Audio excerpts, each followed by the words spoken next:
అటు తర్వాత శ్రీగురుడు ఈ గంధర్వపురం చేరి భీమా అమరజ సంగమంలో నివసించడం వలన ఈ క్షేత్రంలో అపారమైన మహిమ వెల్లడవుతూ ఉన్నది. ఇక్కడ ఈ రెండు నదులు కలిసి ఉత్తర దిక్కుగా ప్రవహిస్తాయి కనుక ఇది చాలా గొప్ప క్షేత్రం. ఇక్కడ ఎంతో మహిమగల 8 తీర్థాలున్నాయి.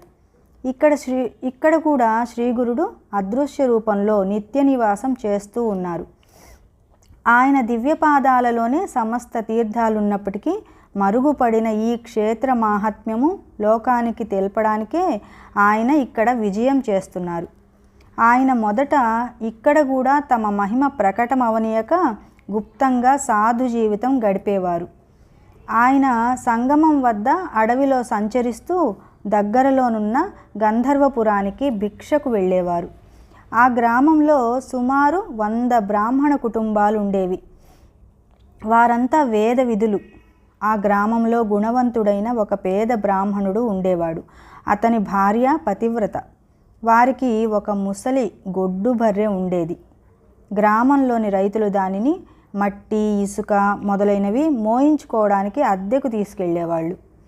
అతడు యాయవారం అంటే భిక్షాటనతోనూ గేదెపై వచ్చు బాడుగలతోనూ జీవనం సాగిస్తూ ఉండేవాడు. శ్రీ నృసింహ సరస్వతి స్వామి తరచూ వీరింటికి భిక్షకు వెళ్ళేవారు.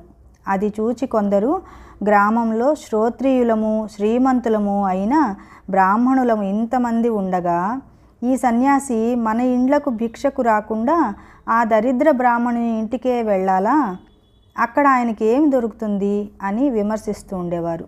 కానీ శ్రీకృష్ణుడు కూడా దుర్యోధనుని వంటి రాజుల భవనాలకు వెళ్ళక పేదవాడైన విదురుని ఇంటికే వెళ్ళాడు. భగవంతునికి సత్వగుణమందే ప్రీతి కానీ ధనమదంలో చిక్కిన వారితో ఆయనకేం పని? ఆయన అనుగ్రహిస్తే క్షణంలో దరిద్రుని కూడా సామ్రాజ్యం అనుగ్రహించగలడు. ఆ విషయంలో ఆయన మహిమ ముందు బ్రహ్మలిపి కూడా మారవలసిందే. ఒక వైశాఖ మాసంలో మధ్యాహ్నపు టెండ నిప్పులు చెరుగుతున్న సమయంలో శ్రీగురుడు వారింటికి భిక్షకు వెళ్ళారు. ఆనాడు గ్రామంలో ఎవరూ ఆ గేదెను బాడుగకు తీసుకుపోలేదు. ఆ బ్రాహ్మణుడు భిక్ష కోసం గ్రామంలోకి వెళ్ళాడు. శ్రీగురుడు వాకిట్లో నిలిచి భవతీ భిక్షాందేహి అన్నారు. ఆ ఇల్లాలు నమస్కరించి, స్వామి, యజమాని యాయవారానికై గ్రామంలోకి వెళ్ళారు. వారొచ్చే సమయం అయింది.